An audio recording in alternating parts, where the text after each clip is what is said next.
Assalamualaikum warahmatullahi wabarakatuh. Perkenalkan, nama saya Irfan Nuriksan dengan NIM B1B1211105. Di sini saya akan menjelaskan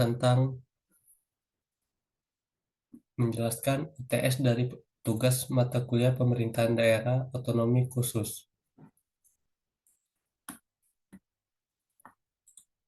Otonomi khusus merupakan kewenangan khusus yang diakui dan diberikan kepada provinsi untuk mengatur dan mengurus kepentingan masyarakat setempat menurut prakarsa sendiri berdasarkan aspirasi masyarakat. Istilah otonomi ini dapat diartikan sebagai kebebasan rakyat untuk mengatur dan mengurus rumah tangganya sendiri. Dalam hal ini, rakyat telah mendapatkan kekuasaan dan kewenangan yang lebar, lebih besar untuk mengatur penegakan hukum dan ketertiban masyarakat, mengatur sumber daya alam yang dimilikinya untuk kemakmuran rakyat dan tetap memberikan tanggung jawabnya serta kontribusi terhadap kepentingan nasional. Demikian juga dalam pelaksanaan pembangunan daerah seperti infrastruktur, sosial, budaya, ekonomi, politik, hukum, dan ketertiban di tataran provinsi sesuai dengan karakteristik alam serta masyarakat dan budaya yang unik dan tidak ada di daerah lain. Sistem Pemerintahan Negara Kesatuan Republik Indonesia menurut Undang-Undang Dasar Negara Republik Indonesia tahun 1945 mengakui dan menghormati satuan-satuan pemerintahan daerah yang bersifat khusus atau bersifat istimewa.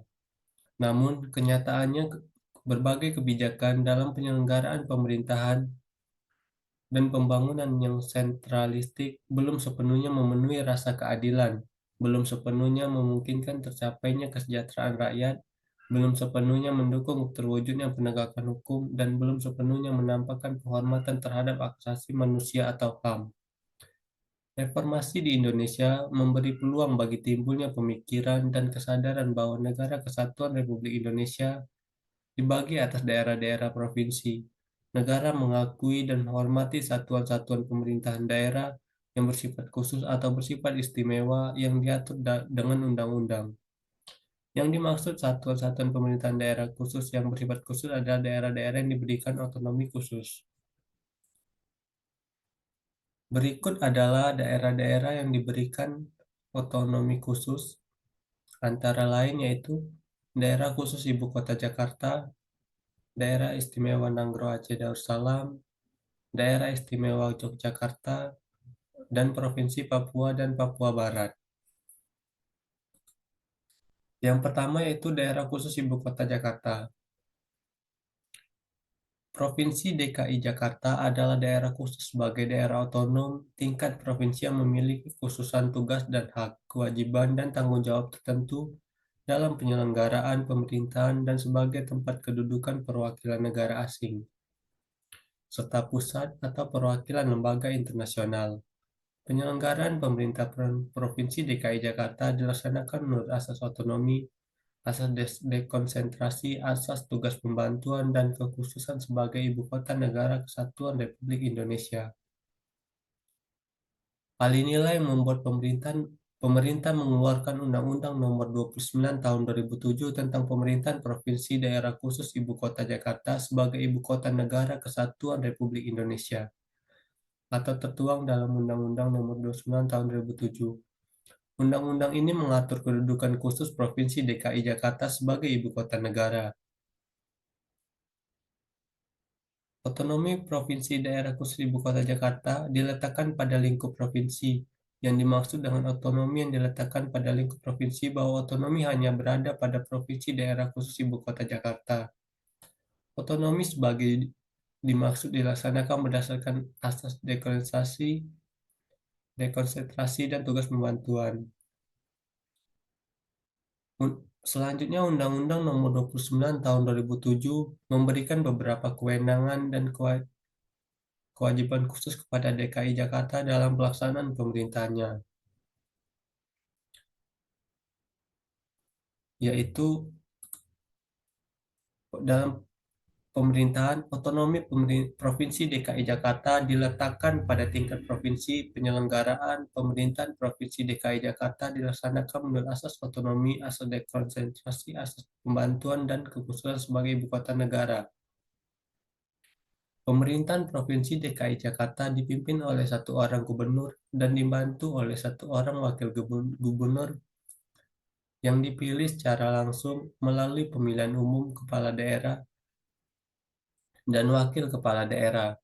Pasangan calon gubernur, pemilihan umum, dan wakil gubernur yang memperoleh suara lebih dari 50% ditetapkan sebagai gubernur dan wakil gubernur terpilih dalam hal tidak ada pasangan calon pemilihan gubernur dan wakil gubernur putaran kedua yang diikuti oleh pasangan calon yang memperolehnya suara terbanyak pertama, kedua pada putaran pertama. Penyelenggaraan pemilihan gubernur dan wakil gubernur dilaksanakan menurut persyaratan dan tata cara yang diatur dalam perundang-undangan. Undang-Undang Nomor 29 Tahun 2007 juga memberikan beberapa kewenangan dan kewajiban khusus kepada DKI Jakarta dalam pelaksanaan pemerintahannya, yaitu kedudukan Provinsi DKI Jakarta sebagai ibu kota tidak hanya menanggung kepentingan daerah, tapi juga kepentingan negara kesatuan Republik Indonesia, dan Provinsi DKI Jakarta harus dapat mengakomodasikan antara peran lokal, nasional, dan internasional. Yang kedua, gubernur dalam kedudukannya sebagai wakil pemerintah dan kepala daerah Provinsi DKI Jakarta yang diberikan kekhususan tugas, hak, dan kewajiban tanggung jawab dalam kedudukan DKI Jakarta sebagai ibu kota negara kesatuan Republik Indonesia, yang dibantu oleh 4 orang deputi gubernur. Salah satu kekhususan Gubernur Provinsi DKI Jakarta adalah memiliki hak protokoler. Yang ketiga, adanya Dewan Kota atau Dewan Kabupaten adalah lembaga musyawarah pada tingkat kota atau kabupaten untuk peran serta masyarakat dalam penyelenggaraan pembangunan dan peningkatan layanan masyarakat. Provinsi DKI Jakarta sebagai ibu kota negara Republik Indonesia memiliki rencana tata ruang wilayah nasional. Pemerintahan DKI Jakarta juga mempunyai tugas serta kewenangan terhadap tata ruang daerah sekitarnya. Karena tata ruang Provinsi DKI Jakarta harus sinergi dengan tata ruang daerah sekitarnya untuk membangun kerjasama, terutama keperluan pembentukan badan kerjasama antar daerah sekitar tersebut, yaitu BKSP. Dalam Undang-Undang Nomor 29 Tahun 2007, Pasal 30 juga dijelaskan mengenai kawasan khusus, yaitu kawasan di dalam wilayah Provinsi DKI Jakarta yang ditetapkan oleh pemerintah untuk menyelenggarakan fungsi tertentu pemerintahan dan penyelenggaraan negara yang bersifat khusus bagi kepentingan nasional. Kawasan khusus sebagaimana yang dimaksud dikelola bersama antara pemerintah dan pemerintah Provinsi DKI Jakarta atau delegasi oleh pemerintah kepada pemerintah Provinsi DKI Jakarta.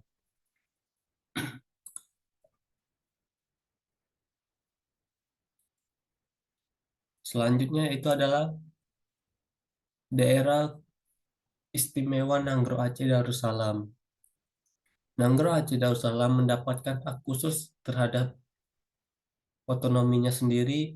Hal itu diatur dalam Undang-Undang Nomor 11 Tahun 2006 tentang Pemerintahan Aceh atau UEPA telah mengatur agar Provinsi Aceh memiliki kekhususan melalui konsep desentralisasi asimetris, namun masih berada dalam kerangka sistem pemerintahan nasional Negara Kesatuan Republik Indonesia, di mana dalam pengaturannya dinyatakan bahwa pemberian otonomi khusus kepada Aceh bukan hanya sekadar pemberian hak, namun juga kewajiban konstitusional yang ditujukan bagi kesejahteraan masyarakat Aceh.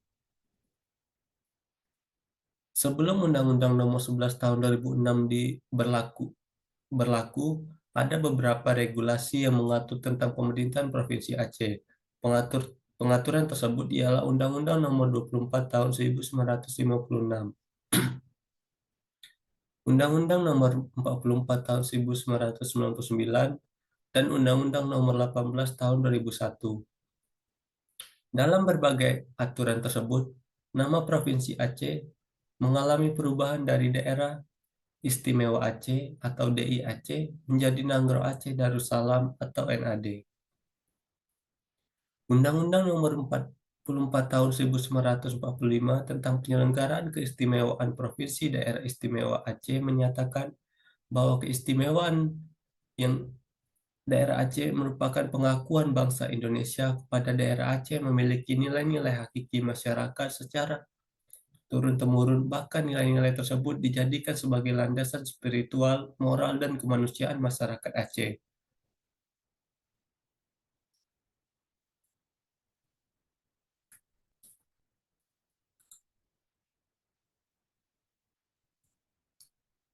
Undang-Undang Nomor 49 tentang Penyelenggaraan Keistimewaan Aceh membatasi pada tiga sektor yang berhubungan dengan aspek kemasyarakatan, seperti yang pertama penyelenggaraan kehidupan beragama, yang kedua penyelenggaraan adat, dan ketiga penyelenggaraan pendidikan. Pengaturan di buah sektor yang berhubungan dengan masyarakat dilakukan oleh ulama dalam hal penetapan kebijakan daerah. Keistimewaan pada aspek kemasyarakatan secara umum diwujudkan dalam bentuk pelaksanaan syariat Islam bagi pemeluknya. Adapun yang dimaksud dengan syariat Islam adalah tuntutan ajaran Islam dalam semua aspek kehidupan. Selanjutnya, Undang-Undang Nomor 18 Tahun 2001 tentang Otonomi Khusus bagi Daerah Istimewa Aceh sebagai Provinsi Nanggroe Aceh Darussalam memuat pengaturan terkait perubahan penerapan asas penyelenggaraan pemerintahan di Indonesia dari asas sentralisasi menjadi desentralisasi. Undang-Undang Nomor 18 Tahun 2001 pada prinsipnya mengatur kekhususan kewenangan pemerintahan di Provinsi Aceh yang berbeda dari kewenangan pemerintahan daerah lainnya sebagaimana yang diatur dalam Undang-Undang Nomor 22 Tahun 1999 tentang Pemerintahan Daerah dan Undang-Undang Nomor 25 Tahun 1999 tentang perimbangan keuangan antara pemerintah pusat dan daerah. Hal mendasar dari undang-undang ini adalah yang pertama, pemberian kesempatan yang lebih luas untuk mengatur dan mengurus rumah tangga sendiri termasuk sumber-sumber ekonomi, menggali dan memberdayakan sumber daya alam dan sumber daya manusia. Yang kedua, menumbuh kembangkan prakarsa, kreativitas dan demokrasi, meningkatkan peran serta masyarakat, menggali dan mengimplementasikan tata bermasyarakat yang sesuai dengan nilai leluhur kehidupan masyarakat Aceh.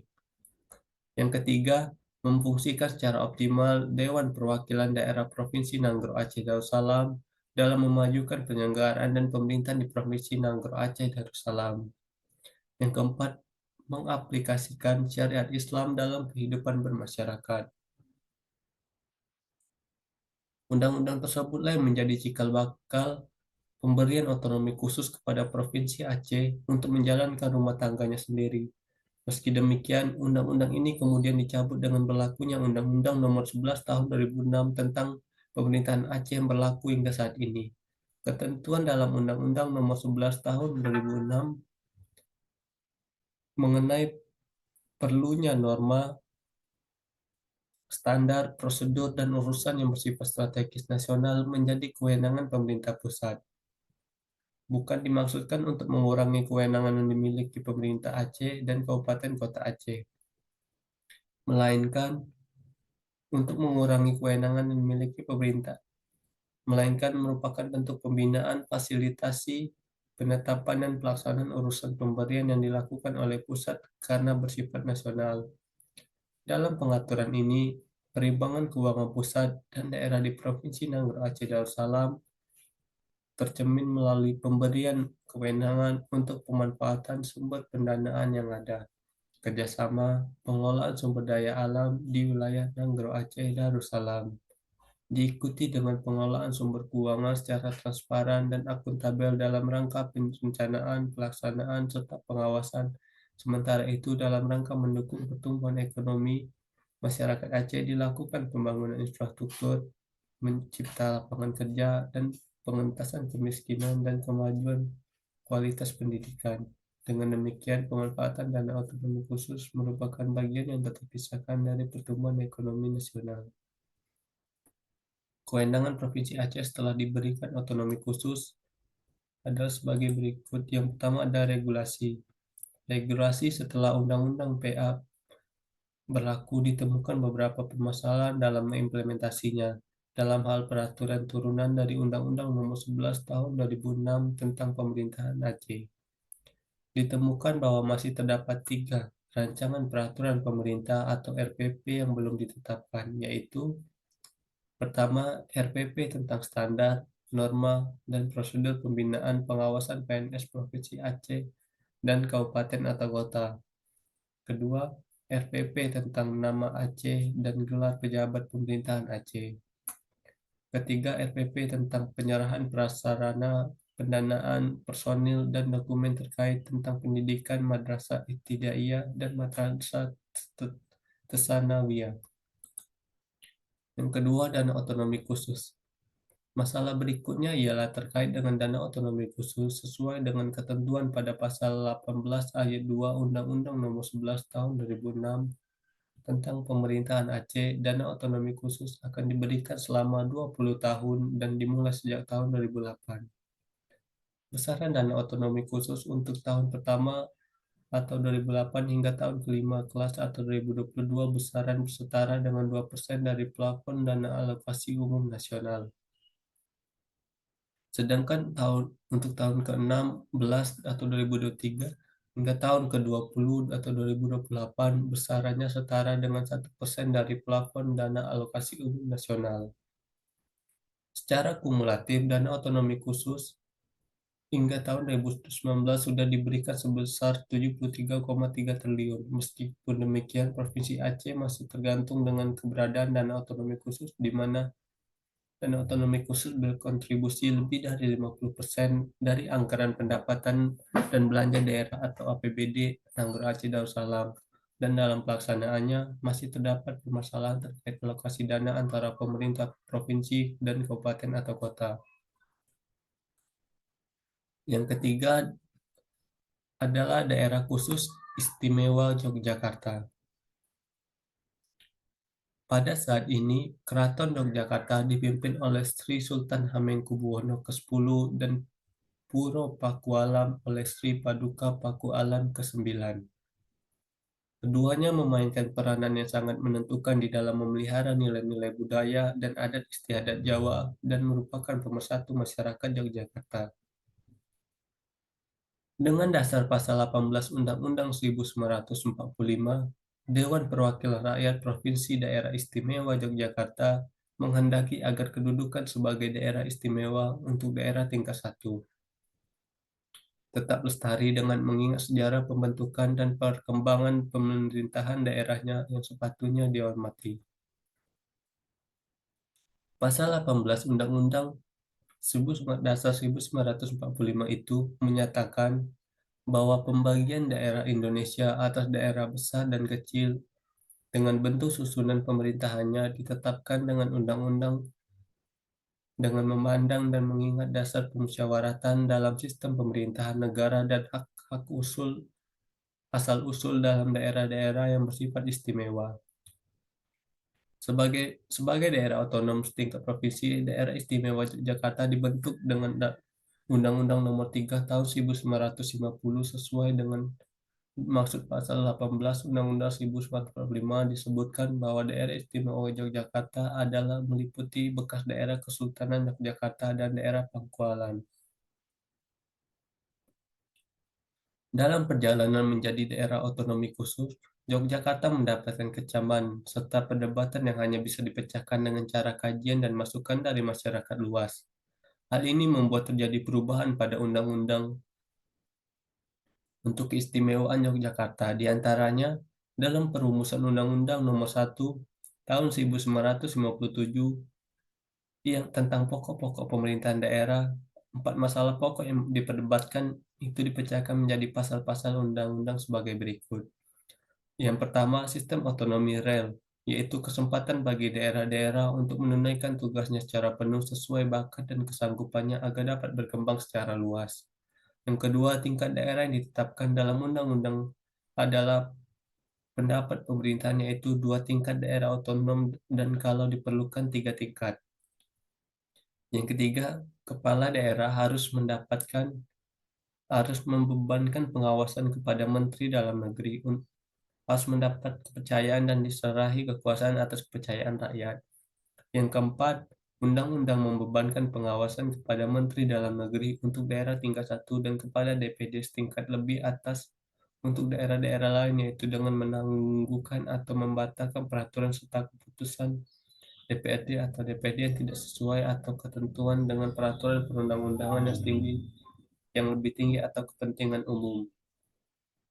Dengan Undang-Undang Nomor 1 Tahun 1957 ini, pertentangan antara pemerintah pusat yang mengingatkan daerah-daerah dikontrol dengan ketat dengan lembaga-lembaga serta birokrasi pemerintahan, dan daerah yang menginginkan otonomi seluas-luasnya dipromosikan oleh pemerintahan dan DPR. Kewenangan Daerah Istimewa Yogyakarta setelah diberikan hak otonomi khusus, yaitu dalam pemerintahan. Dampak positif yang dirasakan adalah bahwa dengan otonomi daerah, maka pemerintahan daerah Yogyakarta akan mendapatkan kesempatan untuk menampilkan identitas lokal yang ada di masyarakat.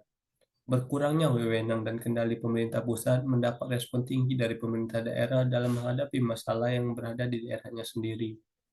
Bahkan dana yang diperoleh lebih banyak daripada yang didapatkan melalui jalur birokrasi dari pemerintah pusat.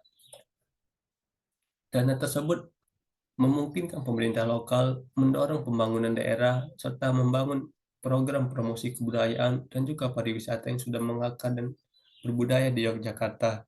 Dengan melakukan otonomi daerah, maka kebijakan-kebijakan akan lebih tepat sasaran. Hal tersebut dikarenakan pemerintah daerah cenderung lebih mengerti keadaan situasi daerahnya serta potensi-potensi yang ada di daerahnya daripada pusat. Oleh sebab itu, maka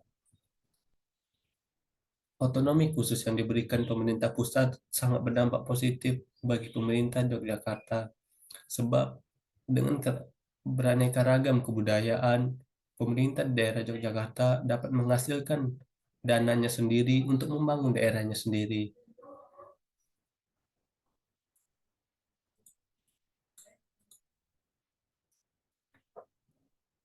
Yang keempat adalah Papua, Provinsi Papua dan Papua Barat.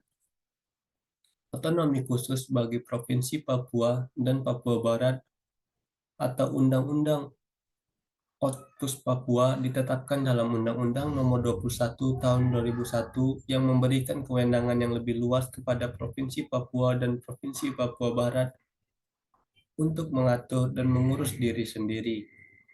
Melalui Undang-Undang Nomor 21 Tahun 2021 tersebut, Provinsi Papua yang kemudian dikemekarkan menjadi Provinsi Papua dan Provinsi Papua Barat di tahun 2006 diamanahkan tanggung jawab yang lebih besar dalam penyelenggaraan pemerintahan dan pengaturan pemanfaatan kekayaan alam untuk sebesar-besarnya kemakmuran rakyat Papua sesuai dengan peraturan perundang-undangan yang berlaku di Negara Kesatuan Republik Indonesia.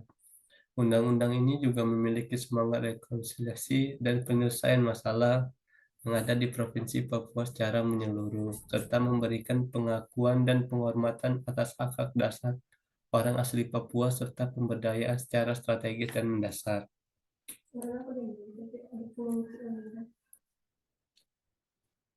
Menurut Undang-Undang Nomor 32 Tahun 2004 Pasal 1 Nomor 5, definisi otonomi daerah yaitu sebagai wewenang dan kewajiban daerah otonom untuk mengatur musik sendiri.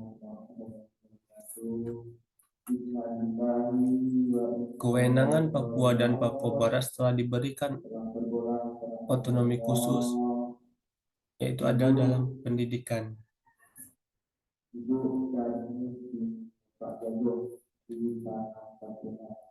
Pendidikan.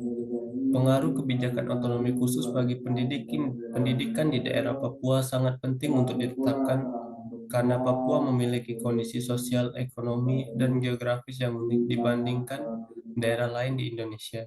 Beberapa permasalahan yang dihadapi oleh pendidikan di Papua antara lain rendahnya kualitas pendidikan, kurangnya sarana dan prasarana pendidikan, kesulitan mendapatkan tenaga pengajar, serta sulitnya akses ke wilayah-wilayah terpencil. Otonomi khusus yang diberikan kepada Papua sejak tahun 2001 seharusnya memberikan dampak positif bagi perkembangan pendidikan di daerah ini. Dengan adanya kewenangan untuk mengatur pendidikan sendiri, diharapkan Papua dapat mengembangkan sistem pendidikan yang sesuai dengan kebutuhan dan kondisi daerahnya. Salah satu dampak positif dari kebijakan otonomi khusus bagi pendidikan di Papua adalah peningkatan anggaran pendidikan. Sejak diberlakukannya kebijakan ini, pemerintah pusat lebih telah meningkatkan alokasi dana untuk Papua termasuk sektor pendidikan. Karena Papua termasuk daerah paling ujung Indonesia serta daerah yang sangat tertinggal dalam hal pendidikan, maka daerah otonomi khusus yang diberikan oleh pusat kepada daerah sangat penting untuk pendidikan di daerah Papua. Sebab Papua bisa membangun sektor pendidikan mereka dan membangun anak-anak Papua untuk bisa berpendidikan dan menjadi orang yang lebih cerdas dan bisa membiayai anak-anak Papua untuk bersekolah keluar Papua agar mendapatkan pendidikan yang layak.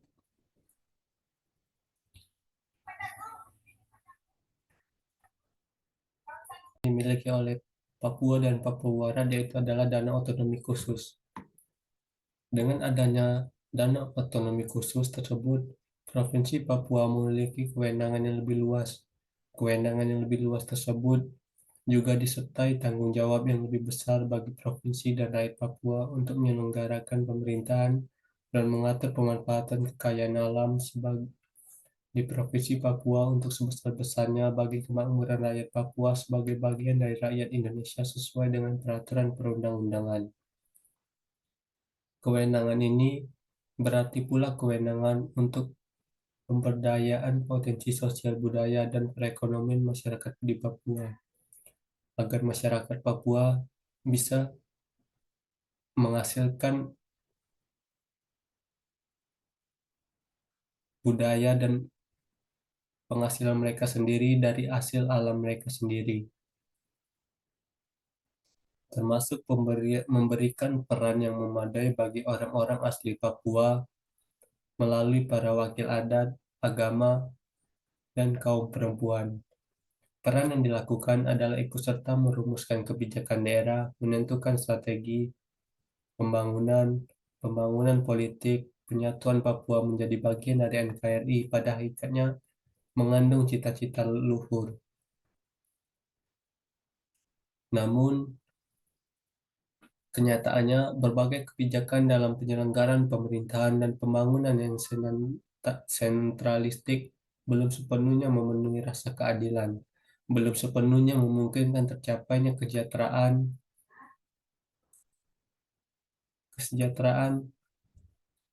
rakyat, belum sepenuhnya mendukung terwujudnya penegakan hukum, dan belum sepenuhnya menampakkan penghormatan terhadap hak asasi manusia atau HAM di Provinsi Papua, terutama bagi masyarakat Papua.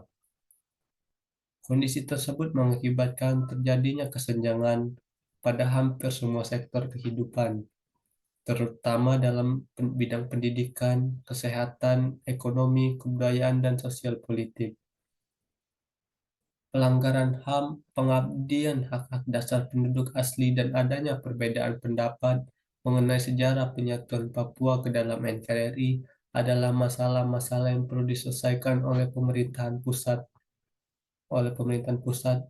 dan terutama oleh pemerintahan daerah. Upaya penyelesaian masalah tersebut selama ini dinilai kurang menyentuh akar masalah dan aspirasi masyarakat Papua sehingga memicu berbagai bentuk kekecewaan dan ketidakpuasan. Momentum reformasi di Indonesia pada tahun 1998 telah memberikan peluang bagi timbulnya pemikiran dan kesadaran baru menyelesaikan berbagai permasalahan besar bangsa Indonesia dalam menata kehidupan berbangsa dan bernegara yang lebih baik. Sehubungan dengan itu, Majelis Permusyawaratan Rakyat Republik Indonesia menetapkan perlunya pemberian status otonomi khusus kepada Provinsi Irian Jaya sebagaimana diamanatkan dalam ketetapan MPR. Otonomi khusus yang dimiliki oleh pemerintahan Papua dan Papua Barat seharusnya bisa memberikan kemajuan bagi Provinsi Papua dan Papua Barat agar bisa bersaing dengan daerah-daerah lainnya, sehingga Provinsi Papua Barat, Papua dan Papua Barat tidak lagi merasakan terkucilkan. Sekian presentasi dari saya mengenai otonomi khusus dan beberapa daerah yang memiliki hak otonomi khusus yang diberikan oleh pemerintah pusat. Mohon maaf bila ada kurang kata atau salah pengucapan. Saya akhiri. Wabillahi taufiq walhidayah. Wassalamualaikum warahmatullahi wabarakatuh.